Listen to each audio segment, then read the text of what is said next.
It had a 3-pronged end, and this is the pack for it, and then it plugged into the wall. This pack went bad because the lights keep blinking on and off. And everybody knows LED lights don't go bad, it's the power packs. So I'm gonna cut this wire because I ordered the new one with the same voltage and everything, and it came in, but it's a single plug. So to get the 3 plugs, I either need a 1 to 3 adapter, which I don't have, or I can cut this and wire it together directly, which is what I'm doing. Now that gives us more length to be able to plug it in too, but I'm going to go ahead and strip these and put these together and tape them up, and we'll have them lights back working. Okay, and that was the lights over the discus tanks for the plants. Yes. Awesome. For the plants inside the discus tank. Right, right. I knew that because that's the planted tank.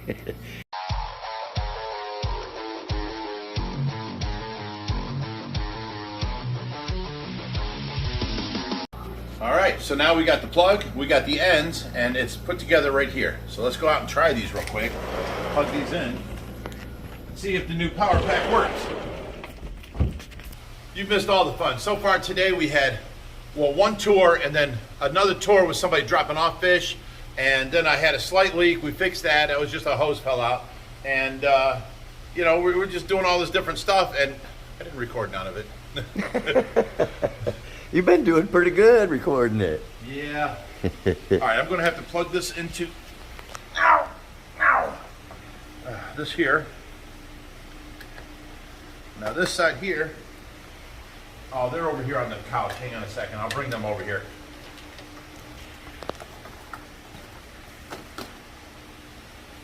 Oh, thank you. Okay, so now let's plug one in. Right. Told you the lights always work. It's the power packs that go bad. Yeah, and that's what I did. My 125, I told you about that, and sure enough, I switched it, and that's what's wrong. I got a bad power pack. The light's fine. Okay, now, see this LED here with the white? That don't really help. That'll put your light in the tank, and it'll grow plants slightly. The ones with the blue and the white, they really grow the plants. So I've got 2 of these 4-footers, or 3-footers, that went across that 6-foot, and then I put this extra one in here because I had 3 plugs anyway, just across the center, overlapping them. And this is what grew all, remember how the discus tank outgrew all them plants, outgrew the whole tank. There was no room to see discus. It was from these lights. Now we've got them back again. Awesome. Let's go put them back. Yep. Okay, I cleaned this morning also, forgot to record that, but the glass was so cloudy, it was so like hazy, I thought the water was bad. I started wiping it and I saw clouds coming off of my magnet going back and forth, you know? And I'm like, okay, so it's the stuff on the inside of the glass. So I cleaned all that, I put all the tiles back. Yesterday I did all the tiles, but then today I did a few more tiles, and now they're all back in. I've now just got to place this wood back against the back, get that stick out of there, and put the the filter upright, the sponge filter. And then this tank will be back to normal. Now come on over here, from a distance, see how the far side is bright white and this side here is bluish white? Them 3-foot lights were the wrong, you know, they don't match each other. So that's why I was like, I wanted these back. You can go ahead and Pause.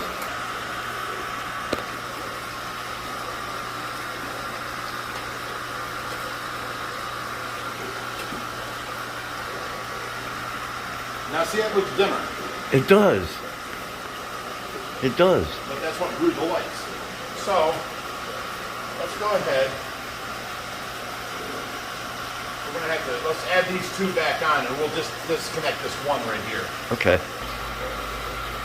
All right. And that looks a little more even. Yep. And you know, the gravel's a little brighter on the right side. I'd like to find a matching 3-foot light for that. I've got either the blue-white one on the left that ain't plugged in, or the all-white one on the right. I can find a blue-white that matches the left, or I can find an all-white that matches the right, but it has to be 3 foot. So we're going to go back and look through the lights. Okay, now something else I did yesterday. Out of the new tanks that came in that's on the trailer, one of them had a flat, underground flat. Now, see that there?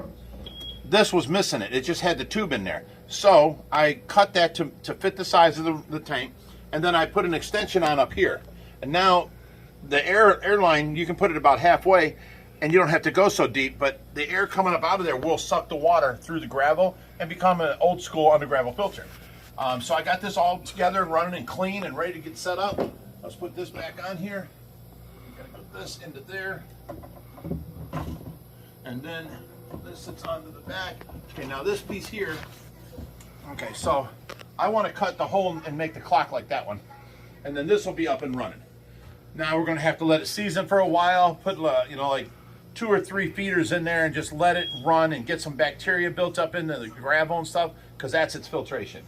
But then I want to get a long, you know, fake plastic plant in there, and then this will be up and running. Clock tank, beautiful, pretty, white gravel, and this will be up and running. Okay. Alright, we're just waiting for the air compressor to fill up so we can fill the back tire up. We're low. Yep, he's already looking at ordering new tires for it. And we're ordered the part to fix the trailer lights. And in the meantime, I'm gonna feed some koi. Yeah, I've never really fed them, so there you go, guys. Enjoy. Oh, I love that stuff. Look at them go.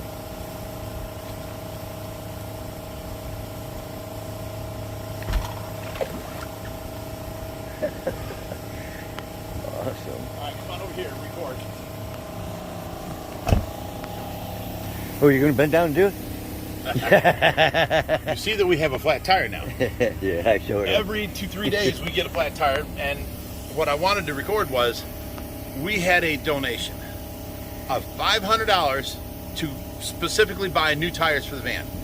I looked up a place, found a place, and for 4 tires it's $500. Installed and all that kind of stuff. So we're going to do that. But I didn't know if I should say his name or not. He might want it anonymous, might not want to be involved. But if you're listening, you hear it on Reapers, I'm going to do the story on the main channel. Let me know if I can give out your name, because I'd really like to.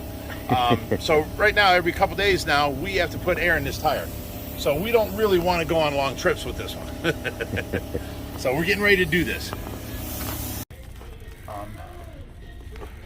You asked me what we're here for. We're here for supplies for Tracy. We got to get her more distilled water for her trach, the moisture machine. It makes a fog that goes into her trach so that her lungs don't get what you call mucus plugs, and she can actually suffocate and die with the mucus plug. So we have to keep moisture going into her trach. So we do that with distilled water, and it's a pain.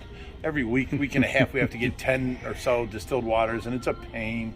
But you know, we got to do it for our girl. Yep. All right, Rich and I just got back, so we got Tracy's water, so we're good there. And we also got some water for the aquarium as well, for the salt water, but mostly for Tracy.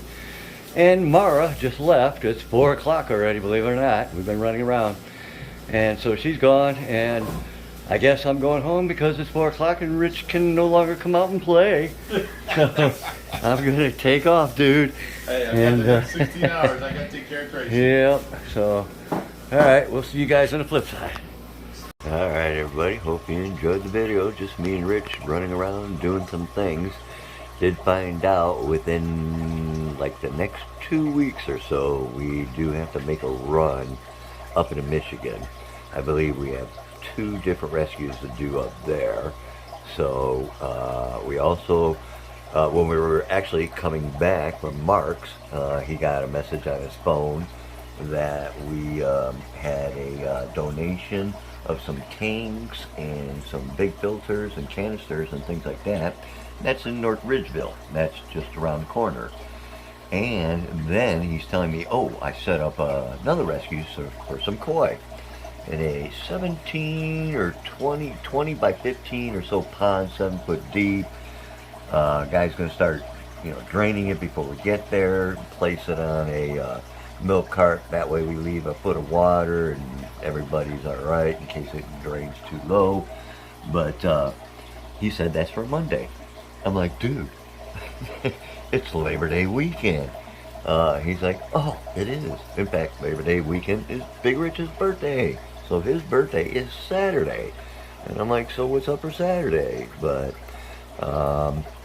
he's like, not sure. And it's always been left up to Tracy and the kids.